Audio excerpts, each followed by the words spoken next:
समस्त प्रभु प्रेमी भक्तों को जय सिया राम। भगवान की अहेत की कृपा से आज हम शिव महिमा पर चर्चा करेंगे। भगवान शिव का एक नाम आशुतोष है। आशु नाम शीघ्र प्रसन्न होने वाले जो देवता हैं वह देवों के देव महादेव हैं। भगवान शिव राम भक्ति के परम आचार्य हैं। यदि किसी भक्त को भगवान श्री सीताराम जी की भक्ति चाहिए, पूर्ण ब्रह्म परमात्मा की भक्ति चाहिए, उनके चरणों में अनन्यता चाहिए, उनके चरणों में शरणागति चाहिए, तो केवल एकमात्र उपाय है। वह उपाय है देवों के देव महादेव की सेवा करना, उनकी उपासना करना और उनसे भगवान श्री सीताराम जी की भक्ति वर रूप में प्राप्त करना। अत्यंत शीघ्रता, अत्यंत आतुरता, परम कल्याण, परम करुणा करने वाले देवता हैं भगवान शिव। यदि उनके सामने कोई हाथ जोड़कर दैन्य भाव से, विनम्र भाव से, कार्पण्य भाव से, अनन्य भाव से, समर्पण भाव से कोई प्रार्थना करे, हे प्रभु मुझे भगवान श्री सीताराम जी के चरणों में प्रीति दीजिए, राम नाम में निष्ठा दीजिए, राम नाम में प्रेम दीजिए, राम नाम जप यज्ञ में अनन्यता दीजिए, तो भगवान शिव शीघ्र ही प्रदान करते। क्योंकि गोस्वामी श्री तुलसीदास जी महाराज रामचरितमानस में कह रहे हैं, शिव सेवा कर फल सुत सोई, अविरल भगति राम पद होई। अविरल भक्ति, निर्मल भक्ति प्राप्त होगी। भक्ति के भी अलग अलग प्रकार हैं।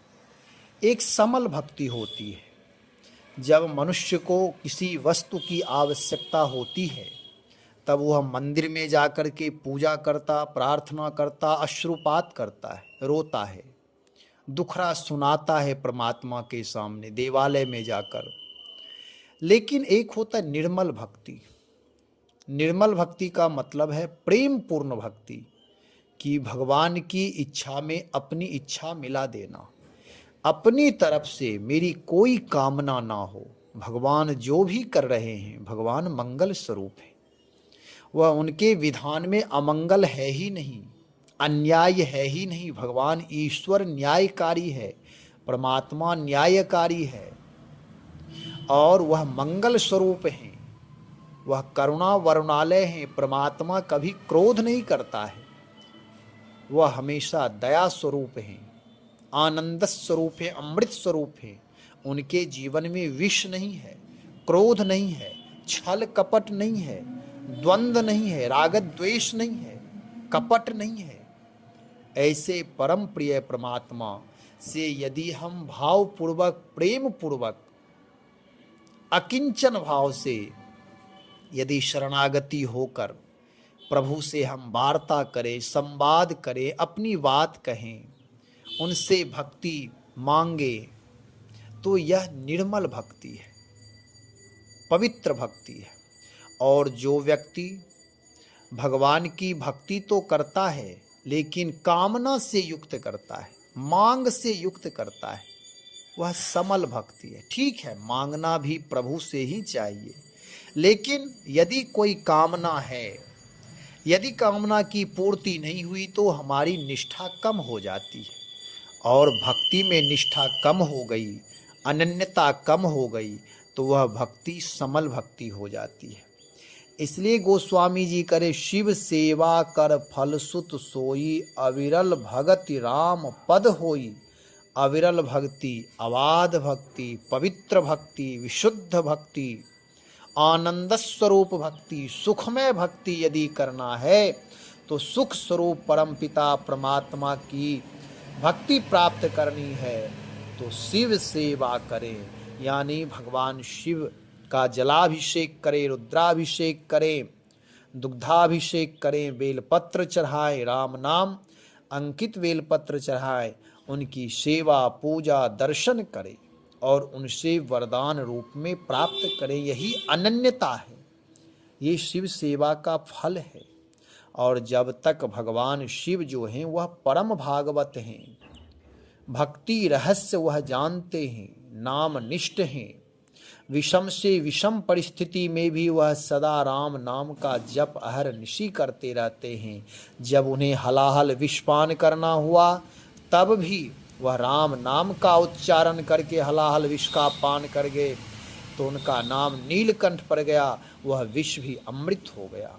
वह विष उनका नुकसान नहीं किया, कोई अमंगल नहीं किया, मंगल ही मंगल हुआ। उनका नीलकंठ शोभायमान हो गए, शोभा उनकी बढ़ गई, कांति बढ़ गई। ऐसे भगवान शिव जब सती तन में सती जी से जब उनका सती जी का परित्याग किए उस समय भी भगवान शिव जब समाधि लगाते हैं तो राम नाम का उच्चारण करके समाधि लगाते हैं, और फिर जब समाधि खोलते हैं तो राम नाम का उच्चारण करते हुए समाधि खोलते हैं।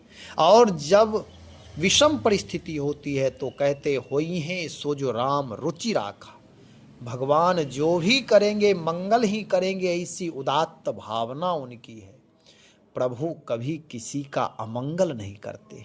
इसलिए हमारे आपके जीवन में भी यदि कभी विषम परिस्थिति आ जाए, संसार में रहते हैं, विधि प्रपंच गुण अवगुण साना, दुख सुख साथ लगे रहते हैं, तो हम आप अधीर होने लगते हैं, कहते हैं भगवान ध्यान नहीं देते हैं, भगवान दया नहीं करते। हमारे आपके कोई ना कोई किसी ना किसी जन्म का दुख, किसी ना किसी जन्म का पाप कर्म, किसी ना किसी जन्म का लेन देन ऐसा है जिसके कारण दुख, विपत्ति, दुर्भाग्यता, अपवित्रता, असंतुष्टता आती है। इसलिए हमेशा उत्तम कर्म करना चाहिए, पवित्र कर्म करना चाहिए, परहित में रत रहना चाहिए। लोग कहते हैं बोलचाल में जैसा बीज बोओगे वैसा फल मिलेगा। इसलिए उत्तम बीज बोना चाहिए, व्यवहार में उत्तम, विचार में उत्तम, लेन देन में उत्तम।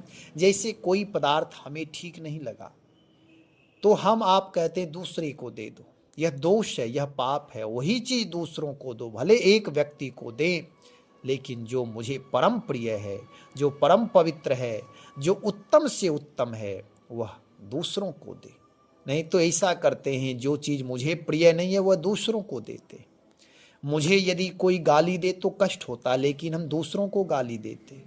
यदि किसी को हम डांटते हैं तो उस समय अहंकार रहता है कि मैं डांट रहा हूं, जब हमें कोई डांटता है तो कष्ट होता है। इसलिए इन सारी दुर्भावनाओं से रहित होकर के भगवान नाम का जप करते हुए भगवान शिव की सेवा करें, राम नाम सुनाए, रामायण सुनाए, उनका जलाभिषेक करें, तो भगवान श्री सीताराम जी की भक्ति प्राप्त होगी। श्री राम जय जय राम।